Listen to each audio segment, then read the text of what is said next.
Hello everyone and welcome back to our channel. This video is a highlight of the trip we took to Vietnam in 2025 in celebration of my father's 70th birthday. This was the first time stepping into the international side of the airport for myself, my dad and my daughter. That meant that it was also our very first international flight and therefore the longest flight that we had ever taken.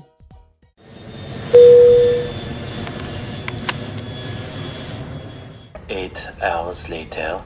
Good morning, Vietnam!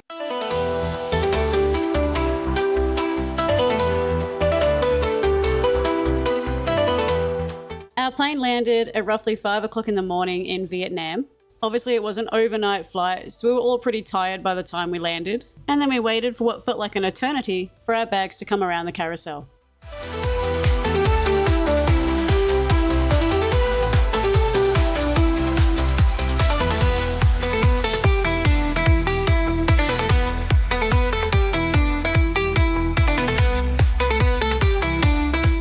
We stayed at the Aristo Hotel located in District 3. My husband, myself and my daughter had a family suite. It was a little bit dated, but a very spacious room and very clean. The minibar also comes fully stocked with soft drinks, beers, and this is actually replaced every day and it's all included in the price of your hotel room, which we thought was a really nice touch.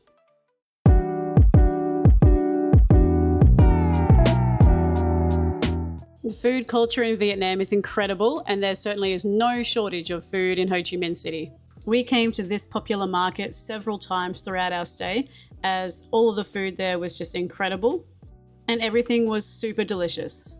If you are a little bit of a germaphobe, I would recommend bringing your own set of chopsticks or a knife and fork, or at least bringing some disinfectant wipes so you could wipe down the ones that they have there to use. Although they do get cleaned, some people are just different with germs, and if it would make you feel better, you might just want to bring your own.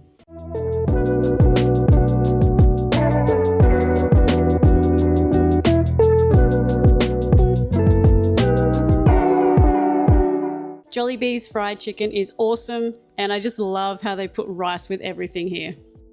Obviously, we had to check out some of the different snacks that they have. It's always fun to see the different snacks available in other countries, and we certainly had a lot of fun testing and trying all of these different treats. The 7-Eleven has some really interesting things that you can buy. If you just want a quick banh mi on the go, this is the place to come. And of course, no trip overseas would be complete without a visit to the local McDonald's.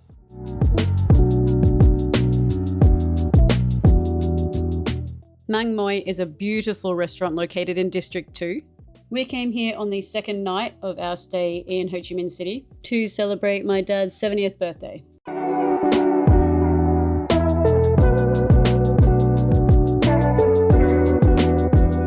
All of the food we had was incredibly delicious and the price wasn't really that bad. It was a little more expensive than some other restaurants because it is a little more upper class, but it was really, really decently priced.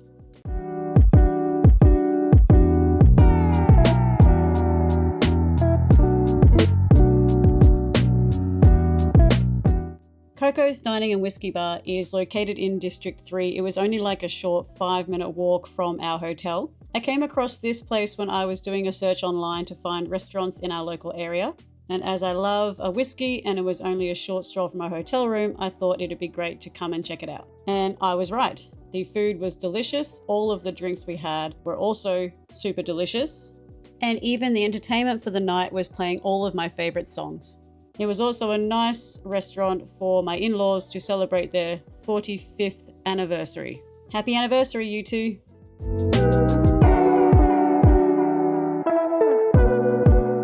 The Melbourne Cafe is located in District 3. We came here a couple of times throughout our stay in Ho Chi Minh City. It's a really good place to come if you're just in the mood for a normal, typical bacon-egg breakfast. All of the food was really yum, but it could have been a little bit hotter. We found that the food, by the time it reached the table, was always a little bit cold. The Cu Chi Tunnels is a must-do activity when staying in Ho Chi Minh City. We booked a private tour for just the 6 of us that had a luxury van that came with snacks and drinks for the journey. It's roughly a 2-hour journey and the tour itself does take a little bit of time. Be prepared for a fair bit of walking.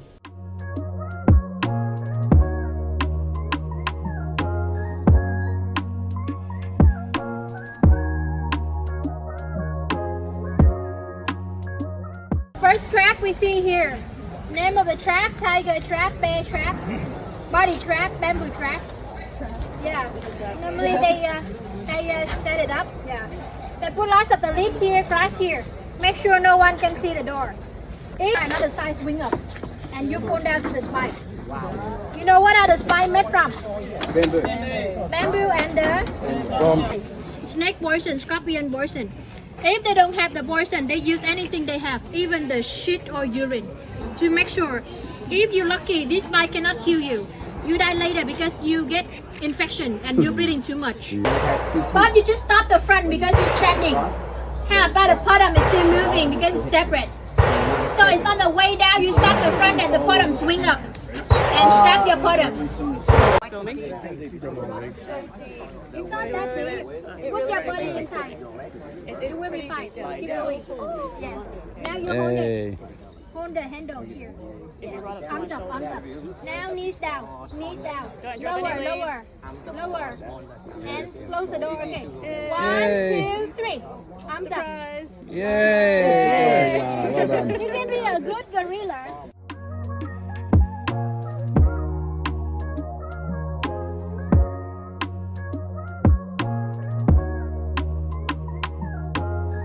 If you want to, you can walk through some of the tunnels. Well, maybe not walk, but you might be able to crouch down, but if you're really tall, you might need to crawl. As I'm pretty short, I was able just to crouch over and walk through them, but my husband and my father-in-law and I think even my daughter had to crawl through them. It was still a lot of fun, and I really recommend if you're heading to Ho Chi Minh City and you want to do the tunnels that you actually take the chance to walk through them. Sorry, crawl through them.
We also booked a Saigon City highlights tour. It took us to the Pagoda Temple, the Independence Palace, the Saigon Central Post Office, and the War Remnants Museum. The temple was beautiful. We weren't allowed to take photos or film anything inside the temple, so we could only get a few shots from outside. The part of the tour that took us through the Independence Palace was really informative, but it is very long. Although it was enjoyable, we probably didn't need to spend as long in this one part of the tour. Our guide Lynn was very funny, and without us knowing, he made us stood in front of these horns and took a photo of us. It was pretty amusing. The highlight was a group of school children that were on a school tour, and when we said hello to them in Vietnamese, the reaction we got from them was absolutely hilarious. Xin chào. The Central Post Office is really big, and the highlight is that most people will get a postcard and mail it back to themselves from the Saigon Central Post Office. The War Remnants Museum is really informative, and it does take a little while to go through it all. However, it can be a little bit sad and a bit overwhelming with all of the pictures from the war. There is so much to see and do in Ho Chi Minh City. Watch out for this guy selling coconut water. He will encourage you to hold his equipment and you can take photos of it, but then he will definitely charge you for some coconut water. The traffic rules in Vietnam are completely different to anything in Australia. You will definitely get used to the sound of beeping horns. They don't beep their horns for the same reasons we do. They tend to beep them as a way of communicating their intentions when driving on the road. Crossing the road is a whole other level. Although they do have pedestrian crossings, the rules in Vietnam differ to the rules in Australia. So they won't just automatically stop when they see someone standing at the side of the pedestrian crossing. You basically just need to start walking across the road and just keep walking, and they all tend to just kind of veer around you. It does make for a good challenge while you're staying there to see if you can build up the courage to cross a busy road.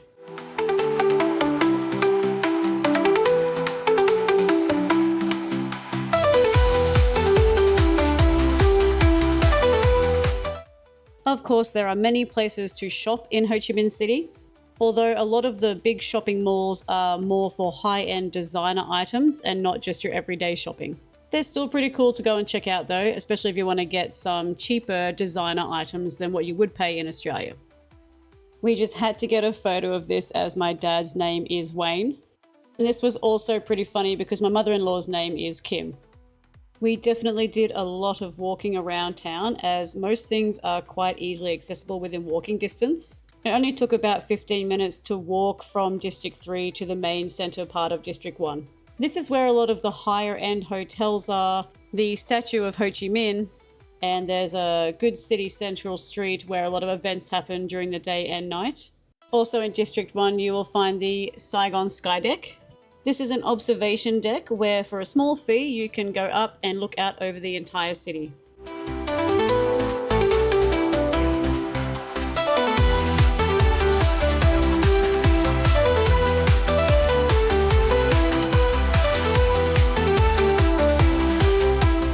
There are also many of these koi cafes. This is where you can come and eat at a restaurant or cafe, but also feed the koi fish while you're there.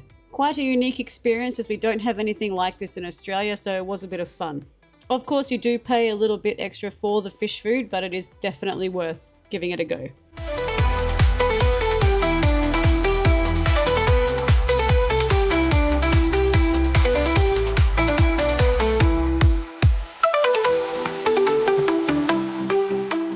We only explored the south.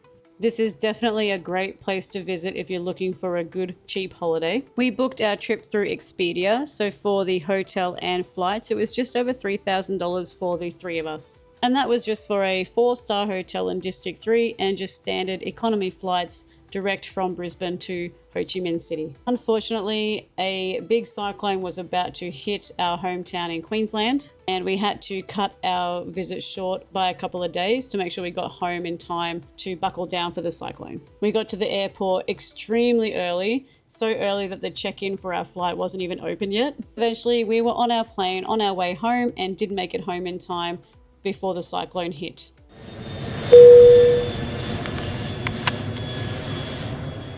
Thank you for watching. I hope you enjoyed this video. Please don't forget to like, subscribe, and share. And until next time, happy travels.